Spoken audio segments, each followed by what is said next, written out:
Peggy 16.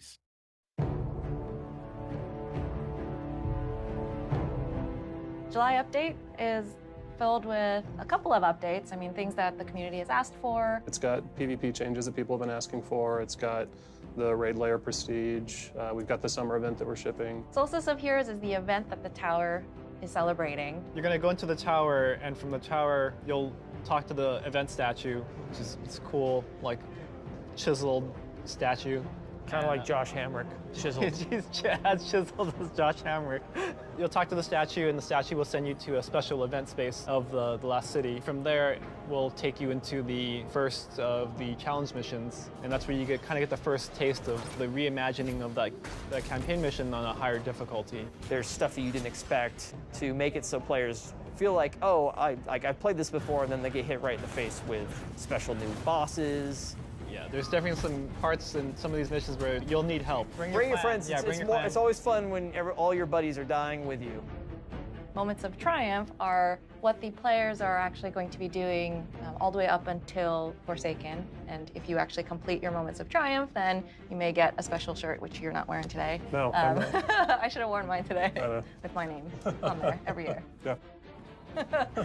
We've got bounties coming back for the first time in D2. Those will be on the Crucible and Vanguard vendors. We've got the 6v6 quick play node that we're adding that's going to be permanent. So Iron Banner in this update, we basically put more theming on it, more Iron Banner motifs. So we replaced the control zone flags with fire pits that ignite when you capture them. Seriously? And yeah. That sounds awesome. There's wolves howling when you get a power play. And the big change is when you have a power play, the zones lock for 20 seconds, and so they can't be recaptured. It plays very different. It's a lot of fun. For the sandbox, a bunch of exotic armor updates, and we've got a bunch of new exotic weapon catalysts coming out. I'm very excited about the Karnstein Armulets for the Warlock.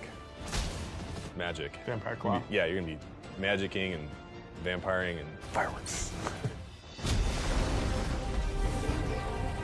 When we looked at how we can evolve Prestige and how we can evolve for the summer for the Prestige layer, we wanted you to feel like each time you go into the raid, it's offering you a different experience. So you're going to have loadouts every week that you're going to be challenged to like use an auto rifle for your primary and a scout for your secondary and a rocket launcher for your power weapon, something like that. The strategy for killing Valkaor with a shotgun is totally different than the strategy for killing him with Wardcliff Coil, which is totally different than the strategy for killing him with a sniper rifle. And there are some weeks where people are going to go in and be like, if you have not done Prestige raid layers, do them this week. You will have a great time. Take your friends that have never done this before.